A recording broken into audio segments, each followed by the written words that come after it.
T minus 50 seconds.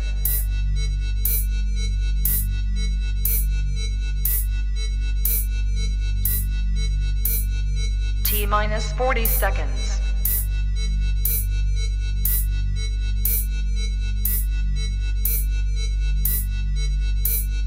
T minus 30 seconds.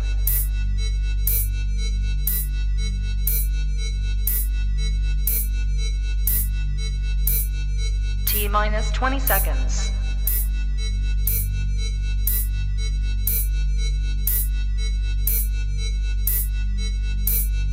Ten, 9, 8, 7, 6, 5, 4, 3, 2, 1, 0. Hey Patriots, good afternoon. How's everybody doing today? That is the name of this live today. Russia, Ukraine, our government is a joke. Oh, whoops. I also meant to put the media. The media is a joke. Actually, okay, I screwed up the title of this video. I'm sorry. It was supposed to be the media / Russia / Ukraine / our president is a joke. Also, how are you? What's up? Okay, I see you guys coming into the chat. God, it's good to see you guys. Thank you. Eric, I think you rock too. Democrats are a joke. Yes, Democrats are a joke. All right, so listen, there's several things I want to talk to you guys all about today. The first thing is the media, as always, greatest thorn in my side, and the number one reason that I chose to hashtag walk away. So I want to tell you that I did a media interview today. I mean, listen, I'm coming after everybody these days, so get ready, put your seatbelts on, because there's nobody who's not in my target right now, as it pertains to the media. We put out a massive press release about the situation with what I've gone through in the last year. We sent it out to hundreds of conservative media sources. And as you have seen over the last few weeks, a handful, and they're not small handful. I mean, these are heavy hitters, people like, Mark Levin and Seb Gorka and Dinesh D'Souza and Eric Metaxas. And I mean, some really big name people and news organizations that are picking up on this story. But for the most part, people are running scared from wanting to tell the true story of people, what they've gone through and regarding January 6th. And also, I had this woman reach out to me this week. She has a relative who's been sitting in the DC prison for over a year. She told me that her heart has been broken for over a year. And she didn't know what to do because, a lot like me, nobody in Congress seems to care that this is going on. No Republicans are paying any attention to this or talking about this whatsoever. Once again, the liberal media completely grabbed a hold of the narrative of this day. They've removed any context or any nuance. And so now it's not socially acceptable at all to say anything remotely defensive of anyone who might be suffering a little bit of overreach from the reaction to what's happened. Again, I've said, for people who committed egregious acts of violence, certainly they should be prosecuted and justice should be served. Not too much justice, not something cruel or unusual, but a proper amount of justice. Wow, somebody just put like an entire book into the comments. Sorry, Butch, but there's no possible way I'm going to be able to read that. You just like copied and pasted 17 paragraphs. Anyway, so this woman reached out to me, told me that a relative of hers has been in prison for over a year awaiting trial, and that she had to, on her own, basically start and create a support group. And so I sat in on this support group a couple of days ago, and it was families who have been torn apart because the FBI has come and raided and taken members of their family away. And again, I'm not sitting here before you telling you that there aren't people who deserve to be prosecuted. But I can tell you that a lot of these people said that their relatives have been rotting away in prison for over 13 months, some of them on nonviolent charges. One person in this support group had 5 members of his family rounded up who he hasn't seen in over a year. One woman hasn't seen her husband in over a year, and he was turned in by his teenage son, that his teenage son cooperated with the FBI and wore a wire so that he could entrap his father and help the FBI arrest his father. It's really, really horrifying. And so anyway, it's very frustrating that these stories are not being told. The conservative media is too cowardly to tell the stories of people whose lives are being torn apart. So I did an interview today, and it'll be coming out later today, and I'll post it for all of you. And I really hope that you watch it and you share it and you repost it, because I mean, it's kind of scary, but I think I'm literally the only person in the United States, maybe the only person in the entire world, who has been a part of this situation and is now speaking out about it and trying to get the media to understand that people are really suffering and that these stories should be told.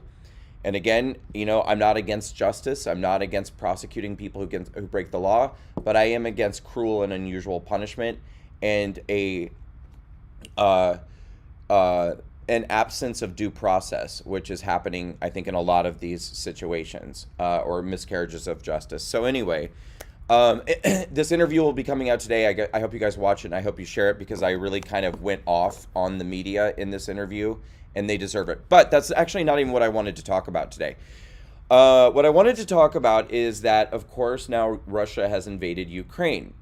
This has happened because we have a weak, incompetent corpse doubling as president of the United States, and he's an idiot. Okay, now I'm just being nasty. Sorry, but I have a lot of pent-up feelings that I haven't been able to express for over a year. But I will do my best to try to keep it profesh and respectable. So we have a puppet in the White House right now, and so naturally, foreign adversaries are seizing opportunities to advance on agendas that they've wanted to advance on for a long time. But when we actually had somebody meaningful and powerful in office, they didn't dare do such a thing. So I began searching today to see how the media, those wonderful propagandists in the media here in the United States are covering the story. So of all the things that the media could be talking about right now, with Russia invading Ukraine and the impact that this could have on us, not to mention down the road, how this will impact China, how this will impact Taiwan, and the potentially catastrophic consequences of such a thing, this is what the media is talking about right now. Donald Trump has never been shy about his admiration for Vladimir Putin, and that was on full display in a radio interview today where Trump lavished praise on Putin for his strategy in Ukraine. I went in yesterday and there was a television screen, and I said, this is genius. Putin declares a big portion of the Ukraine. Putin declares it as independent. Oh, that's wonderful. So Putin is now saying it's independent, a large section of Ukraine. I said, how smart is that? And he's going to go in and be a peacekeeper. That's the strongest peace force. We could use that on our southern border. By the way, this never would have happened with us. Had I been in office, not even thinkable. This would never have happened. And you know what the response was from Biden? There was no response. They didn't have one for that. No, it's very sad. Very sad. That is. So the cognitive dissonance here is actually staggering. So on the one hand, it's like they can't stop themselves from including some sort of little jab or some sort of little soundbite about Donald Trump bragging or, you know, being self-aggrandizing in some way. They just can't stop themselves from doing it. But the problem is it creates this cognitive dissonance with all of these people, these idiots in the media on the left, because what it does is really contradict the point that they're trying to make. You can't both have Donald Trump saying this never would have happened while I was in office and also saying that Donald Trump is praising the fact that it has happened. The two ideas are incompatible, they're inconsistent, and it doesn't make sense. And here's what, you know, really gets me when I watch this too. This is how low the left has sunk in terms of how they think about their own audience. Because Listen, I'll be the first to tell you, former liberal here, former Democrat, I fell for, hook, line, and sinker, fell for a lot of the leftist media narratives. They pulled the wool over my eyes time and time again. Even times when I felt a little uncomfortable with what they were saying, I still kind of went along with it because I was like, these are the good guys. They don't lie. They don't lie. But now, the lies are so blatant and so obvious, and they think so little of their own audience that they're playing these little like edited sound bites in which it's obviously really clear that what Donald Trump is saying here in these sound bites is not that he's praising that Vladimir Putin would make this decision and that he would invade a country and, you know, potentially cost hundreds of thousands of lives in this invasion. Obviously, what he's saying is what a manipulator Vladimir Putin is, that he's actually propagandizing and spinning this as though he's doing almost this humanitarian act by going in there and declaring independence. What he's saying is like it's a gaslighting moment. What he's saying is that Vladimir Putin is creating incredible spin and propaganda by making this seem, first of all, by going in and doing this violent act of invasion and then spinning it as though he's the good guy who's coming in as, you know, a white knight on a white horse to save the day. Obviously that is what Donald Trump was talking about.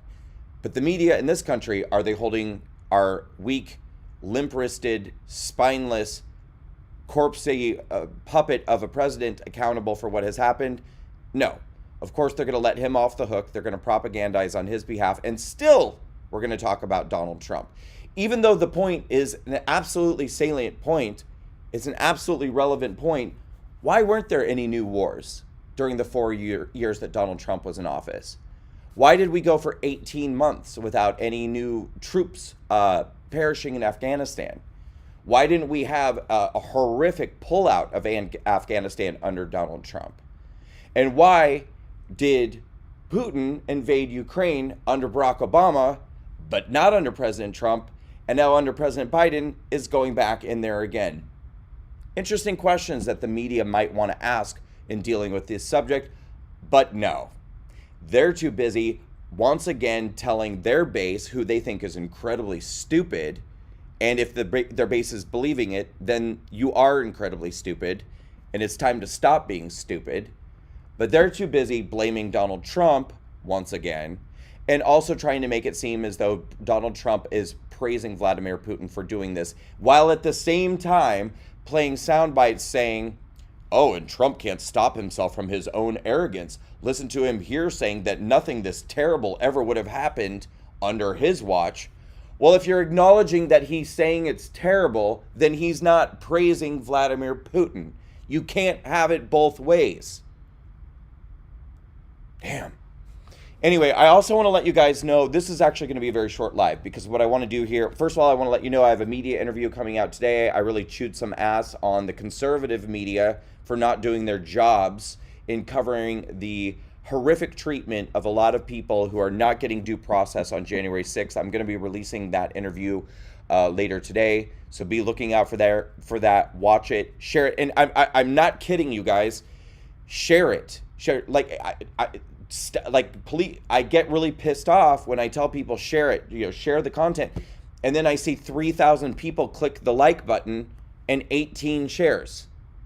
I'm like, okay, you obviously either watched it and enjoyed it, or maybe you watched part of it and decided that you liked it. It takes no more time to click the share button than it takes to click the like button.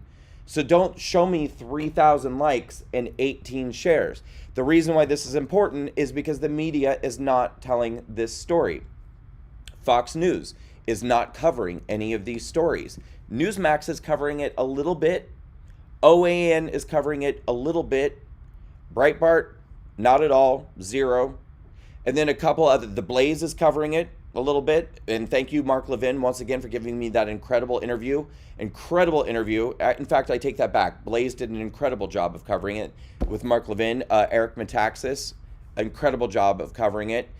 But it's up to us to help share these stories. I mean, this is literally a grassroots effort because I'm one of the only people in the entire country who, if not the only person who's talking about this.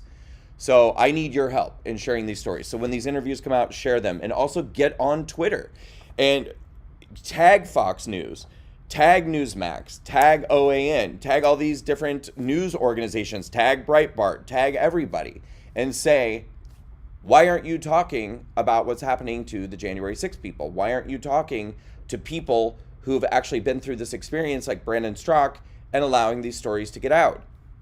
Now, I will say, I'm going to say very little about this because we have to wait a little while before there's any movement. But I did receive a text message last weekend from...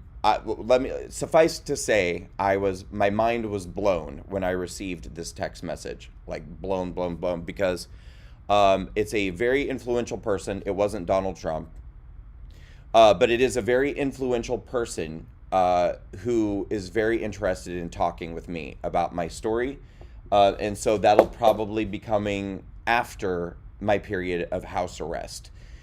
Which ends on April 28th. So unfortunately, I'm very limited between now and April 28th. I mean, literally cannot travel, can't leave my house. But I also, I can't really go meet anyone to do a media interview or anything like that. So anything I do has to happen remotely. And so there are people who want to sit with me face to face to do an interview. And that's going to have to wait, unfortunately, until after my period of house arrest, which sucks, but it is the way it is. And I'm almost, I know, Damon says April 28th cannot come fast enough. You're telling me, Damien. Thank you very much. Guys, if you're watching this right now, I've got to make it a point going forward. I have an uphill battle, but we have some time. You know, again, I'm on house arrest for 2 months, so I'm going to continue to do media and continue to do lives. But we've got to get ourselves back out there. So make it a point to subscribe to my YouTube channel. Like, literally, do me a favor, take 2 minutes out of your day right now and just go to brandonstraka.com, Straka. Go to brandonstraka.com. I'm going to put that right now. And right there on my homepage are the links to all my socials. Click every one of them. Subscribe to my YouTube channel, subscribe to Rumble, follow me on Facebook, Getter, Twitter, and I guess I won't even say Truth Social yet because I know a lot of you guys are on the waiting list for Truth Social. I am on there, but I know that a lot of you are frustrated because you haven't been able to set up your accounts yet. So just know that you'll be getting on very shortly. I'm on there. Follow me at Brandon Straka on Truth Social when you're able to actually get on. And the last thing I want to talk to you about is that the State of the Union is this coming Tuesday. So the next day, Wednesday, next week, the Walkaway core team, or members of the Walkaway core team, Damian Jarrett, our director of advocacy for the Walkaway Campaign PAC, Libby Albert, the executive director of the Walkaway Foundation, myself, and probably Nick Miles, our event coordinator for Walkaway, are going to be doing a live with all of you. And I think that we're going to try to pull off doing a live / Twitter Spaces at the same time. So you can either listen to us on Twitter Spaces or watch us live as we stream on all of our different channels. And we're going to be doing, first of all, a State of the Reunion recap. I'm trying to think, I'm so not a sports person that I can't think of what it's called when you talk about the football game the next day. Isn't there a word for when you watch football and then you talk about it later? I don't know. Anyway, we're going to be doing whatever that word is the next day. So we'll be doing a recap of the State of the Union on Wednesday. But, and this is really important, we're going to be talking with all of you finally about the next steps for Walkaway. Because I know a lot of you have been, many of you, thank you, have been very excited that I've been coming back. You're seeing me again. You're hearing from me again. And you're seeing me in the media. But I'm sure you're also going, that's awesome, but what about Walkaway? Well, first of all, we did do a Walkaway event last week called Deep Space on Twitter Spaces. We did Black American Thought Leaders. It was incredible. We had 1,000 people in our space on Twitter at the same time. At one point, a BLM supporter came in and was debating our panel about critical race theory, about Black Lives Matter. It was really cool. So we've got a recording of that, and I'm actually going to stream it probably over the weekend, if not over the weekend, like Monday of next week, so that all of you can see what that space was like and get a better understanding of what it is, because we're going to be doing more of these going forward. I want to do them like on a weekly basis or close to weekly basis, if possible, on various issues. Not just the first one we did Black thought leaders, but we're going to do ones about vaccinations. We're going to do ones about school boards. We're going to do ones for the LGBT community, for the Hispanic community. We're just going to be doing issues. And each one will have a different panel, and you guys can come in, you can ask questions, you can debate, you can discuss. So these are really cool, and our first one was a total success. Like I said, we had like 1,000 people in the space, and that was for our first one. So it was really, really cool. So we'll be streaming that. But I want you guys to save the date right now, mark on your calendar, next Wednesday night. And in fact, I think I'm going to start doing all of our virtual stuff on Wednesdays, Walk Away Wednesdays. Easy to remember. Just mark that on your calendar, Walk Away Wednesdays. This coming Wednesday, we're going to be doing Libby Albert, Executive Director of Walkaway Foundation, Damian Jarrett, Advocacy Director for Walkaway Campaign PAC, me, Nick Miles, Event Coordinator. We're going to be Monday morning quarterbacking, whatever. We're going to be doing a recap of the State of the Union. And then we're going to be talking to you about the future plans of Walkaway and what we're going to be launching in this coming year during the period I'm on house arrest, and then after I'm off of house arrest, which ends on April 28th. And that's how you're going to find out about our amazing relaunch event, Walkaway Social. We're going to talk to you more about our social platform that we're going to be launching in the coming months, and then talk to you about the live events and activism program we're going to be launching around the country, because don't think I wasn't watching and paying attention over this last year as I was going through my case, that there was a stunning lack of leadership in the conservative movement as the country was going to shit, everything was falling apart, everything's going to hell, the Democrats are in control of everything, and you guys are going like, what are we supposed to do? What are we supposed to do? What's the message? What's the plan? Well, it's hard to get a message and a plan when all the Republicans in Congress are too busy dancing the cha-cha at Mar-a-Lago and, running around doing their suit and tie and ball gown events all over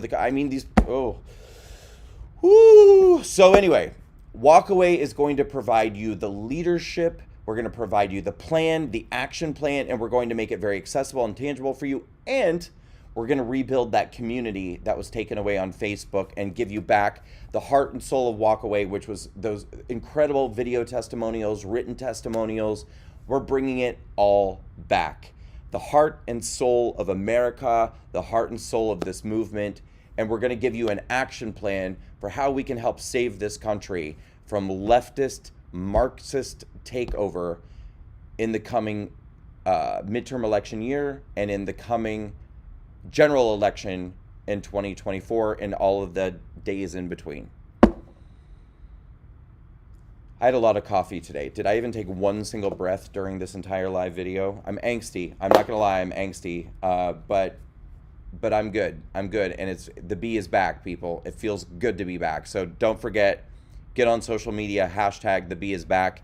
And while you're on Twitter and while you're on Facebook, tag the hell out of Fox News. Tag the hell out of Tucker Carlson, tag the hell out of Sean Hannity, Laura Ingraham, Dan Bongino, Joe Rogan, Newsmax, which frankly is doing a better job than others at covering these stories. But tag them and tell them that you want to hear the stories of like what I have gone through. This is a story that every American should know. Because it's not just about what happened to me. It's not just about me going on TV and telling my story. It's about what they're doing to American citizens, what is being done by our own government, and what's being done by private companies. Because people say, oh my God, the truckers in Canada. Oh my God, the government in Canada is shutting down their revenue streams. They're shutting down their bank account. All of this happened to me. Literally, all of this happened to me over what ended up being a nonviolent misdemeanor charge for being outside on the east side of the building for 8 minutes. I had my revenue streams cut. I had my email services cut. I had my donor portals cut. But people don't know this because the stories aren't being told. Get on social media, tag these media personalities and institutions, and tell them that you demand to hear these stories, that this is important. All right, Patriots, don't forget, Walkaway Wednesday coming next week. We're going to recap the State of the Union. We're going to give you the blueprint for Walkaway's comeback in this coming year and how we're going to blow your minds and knock your socks off. And never forget that the media in this country is a bunch of lying, deceitful propagandists. And I can't wait to get back out into the world and get back out on the road and wake people up and get people to walk away. We have only just begun. All right, Patriots, have a great weekend. I'll be sending you all an email, so check your inbox. If you're not currently subscribed, go to brandonstrock.com and subscribe to my emails. And we'll see you next week for Walkaway Wednesday. Thanks, Patriots.